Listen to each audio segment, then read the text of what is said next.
विद्यार्थी मित्रांनो, सह्याद्री ट्युटोरियल्स मध्ये तुमचं स्वागत आहे. जोरात अभ्यासाची तयारी सुरू आहे आपली. मन लावून आपण अभ्यास करतोय. सगळं सोपं आहे हो, सगळं जमणार आहे. आपण ना पेटून उठलोय लक्षात घ्या. जबरदस्त अभ्यास सुरू आहे.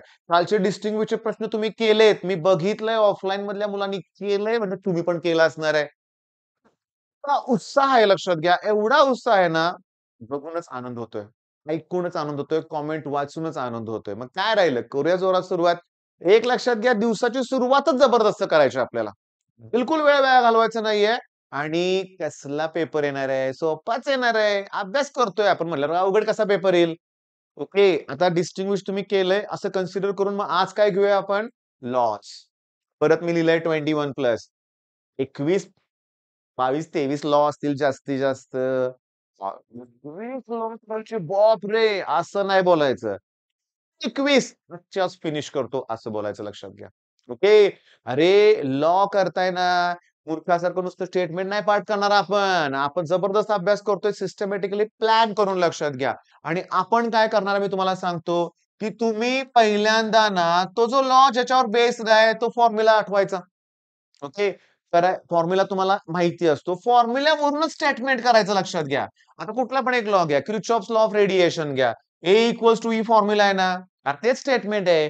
अल्जेब्रिक ए म्हणजे कोण? Coefficient of absorption equals to coefficient of emission.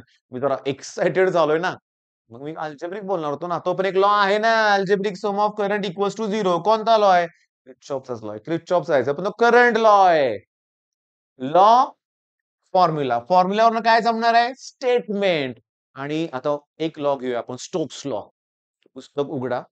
Mechanical properties of fluid मध्ये स्टोक्स लॉ आहे. त्यात काय सांगतोय की व्हिस्कस फोर्स आहे. फॉर्म्युला काय आहे त्याचा? 6 पाय ईटा आर-व्ही. याचा अर्थ हा व्हिस्कस फोर्स या व्हिस्कॉसिटीला, रेडियसला आणि व्हेलॉसिटीला प्रपोर्शनल आहे. 6 पाय तर कॉन्स्टंट आहे. क्लिअर? ओके. म्हणजे फॉर्म्युला येतोय. स्टेटमेंट आलं. आता काय करायला सांगणार आहे तुम्हाला मी? न्यूमेरिकल. आता काय करणार तुम्ही सांगा? न्यूमेरिकल. तिथंच त्याच पेजवर जवळपास लॉचं स्टेटमेंट नंतर एखादं न्यूमेरिकल हा आहे हमखास. प्रत्येक लॉचं हमखास एक न्यूमेरिकल आहे. किर्चॉफ्स करंट लॉ, व्होल्टेज लॉचं पण आहे. आता माझं ऐकायचं लक्षात घ्या. आज सगळे जे लॉ देईन त्याचं स्टेटमेंट व्यवस्थित लिहून पाहिजे मला. नुसतंच स्क्रीनशॉट काढायचे नाहीत लक्षात घ्या. हे नुसतं लिस्टचे आय-एम-पी क्वेशन स्वतःहून लिहून काढायचंय. एक लक्षात घ्या, तुम्ही जेवढी लिखाणाची प्रॅक्टिस कराल ना, तेवढं यश फिक्स आहे लक्षात घ्या. गॅरंटीड आहे.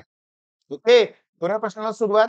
तुम्हाला पहिल्यांदा करायचं आहे law of conservation of angular momentum. अरे काय स्टेटमेंट आहे? एक्सटर्नल टॉर्क ॲक्ट होत नसेल, म्हणजे ॲब्सेन्स म्हणजे ॲक्ट होत नाही. Angular momentum constant. ओके. याचं प्रूफ पण आलंय. जरा केलं की यात ते पण. स्कल्स लॉ फ्लुइड मधला आहे. ओके. प्रेशर इक्वली डिस्ट्रिब्यूट होतं असं त्याचं स्टेटमेंट आहे. स्टोक्स लॉ आत्ताच बोललो तुम्हाला मी फ्लुइड मध्येच आहे. Stefan Boltzmann law. अरे Kirchhoff's law of radiation A equals to E. चला आता मी लिस्ट देतोय. छोटासा व्हिडिओ करायचा आहे. जास्त वेळ मला हे करायचं नाहीये. पण दिवसाची सुरुवात आणि शेवट सह्याद्री ट्युटोरियल्सनच करायचं आहे आपल्याला. आपल्या YouTube चॅनलवर हजारो व्हिडिओ आहेत रे. कुठलाही व्हिडिओ. जुने आहे म्हणून काय झालं? जुने आहेत म्हणून काय झालं, की छान कंटेंट आहेच. उगाच व्ह्यू होत नाहीये, जास्त व्ह्यूज होतायत. हां, व्ह्यूज काय होतायत? एक्झाम जवळ आली, एक्झाम जवळ आली आणि हाच क्रायटेरिया, हाच धागा मला पकडायचा आणि बोलायचे पुढची 2 मिनिटं. एक्झाम जवळ आली म्हणून आपण अभ्यासाला लागलोय. आलं का लक्षात? जी मुलं काहीच करत नव्हती अभ्यास, ती ऑफलाईनला बघतोय दिवसभर बसतायत अभ्यास. तू सुरुवातीपासून का नाही केलं रे? का नाही केलं मला उत्तर द्या सुरुवातीपासून. इथून पुढं तरी सांगतो. पुढं तुम्ही इंजिनिअरिंगच्या बेस्ट कॉलेजमध्ये ॲडमिशन मिळवणार आहे. पण तिथं ढिला पडला ना तुम्ही, संपलं. 11वी, 12वी, 10वी पर्यंत एक्झामच्या अगोदर लागा कामाला होतंय. इंजिनिअरिंग वेगळं आहे बरं का लक्षात घ्या. आत्ता सांगतो. दर 6 महिन्याला सेमिस्टर असायचे. आता कोविडच्या काळात सगळं बदललंय. 2-3 महिन्यात सेमिस्टर येते.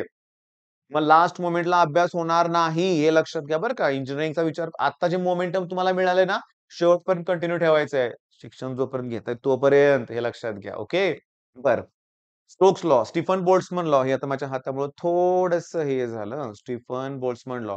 Kirchhoff's law of radiation. Okay. आता next Wien's displacement law. Maximum wavelength आणि टेम्परेचर.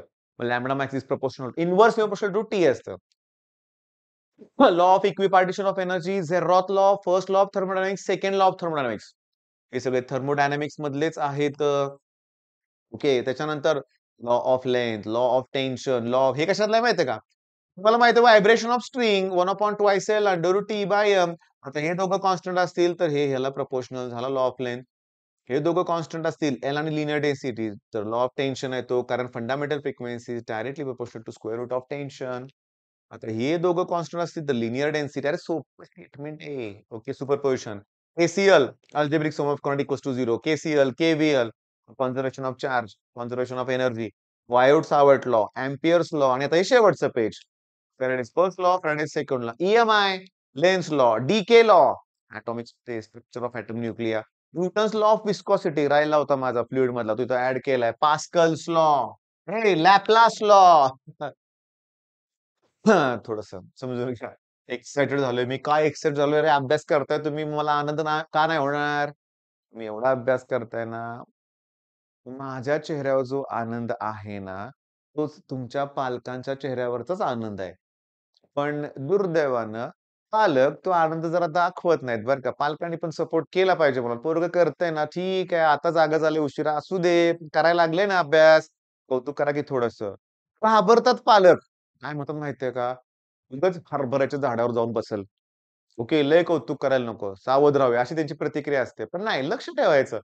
लक्ष ठेवायचं, मुलाकडून अभ्यास करून घ्यायचा. तुम्हाला सांगू का? तुमच्या मुलानं एखाद्या स्टडी लायब्ररी जॉइन केली, ओके. सोडायला जावा, आणायला जावा. ओके. पण तो जर म्हणेल ना तुम्हाला, "मी जरा मित्रांच्या बरोबर ग्रुप स्टडी करतो." तर मित्र कुठले आहेत अगोदर बघा. नाहीतर वेगवेगळेच ग्रुप स्टडी व्हायचे कुठले तरी रिझल्ट नंतर आपल्याला धक्का बसायचा. सिरियसली काळजी घ्या. जरा सुद्धा वेळ वाया घालवू नका मुलांनो. चांगला अभ्यास करा. आणि आहे सह्याद्री ट्युटोरियल्सला तुमची साथ मिळते. ह्याच्यासारखा आनंद कुठला नाहीये. आणि आपण जे कंटेंट प्रोव्हाईड करतोय, ते छान करतोय प्रोव्हाईड.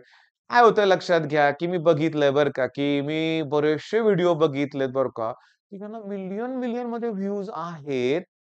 कंटेंट एवढा ठीक नाही रे. पण कधी-कधी मला प्रश्न पडतो, की काय केलं पाहिजे? मग मला बरेचसे मुलं म्हणतात, की "सर तुम्ही जरा नाचून-बिचून दाखवा, डान्स करा, गाणी म्हणा किंवा काहीतरी असे कॉमेंट वेगळे करा." नाही जमणार. जी चांगली मुलं आहेत ना, ते आपला व्हिडिओ बघतायत ना, शिकायचं आहे इथं, ते गाणी म्हणून, हे करून, ते करून करमणूक मला करायची नाहीये लक्षात घ्या. माझा कुठलाही व्हिडिओ बघा, विथिन सेकंड्स टू स्टार्ट होतो. टीचिंग करायचं ना, लगेच. इम्पोर्टंट काही गोष्टी सांगितल्या, की लगेच शिकवायला सुरुवात. फालतू नको आहे. तुमचा वेळ बहुमूल्य आहे लक्षात घ्या. ओके. कंप्लीट करा. अरे 42 आपण 21 प्लस आपण डिस्टिंग्विश घेतले. म्हणजे 42 कन्सेप्ट झाल्या त्यातल्या. डिस्टिंग्विश म्हणजे कळतंय ना, व्होल्टमीटर, अॅमीटर. 2 पॉइंट झालेच ना. एमिटर कसं तयार करतात? Shunt resistance. व्होल्टमीटर कसा करतात? सीरीजमध्ये रेझिस्टर जोडतात लक्षात घ्या. मग सगळे पॉइंट करायचे लक्षात घ्या. 66 क्वेश्चन झालेत आपले. म्हणजे नाही प्रचंड. नेक्स्ट काय देता येईल असं मी विचार करून आय-एम-पी क्वेश्चन तुम्हाला देत राहीन. 5-6 दिवसात हे सगळं कव्हर करा. All the best.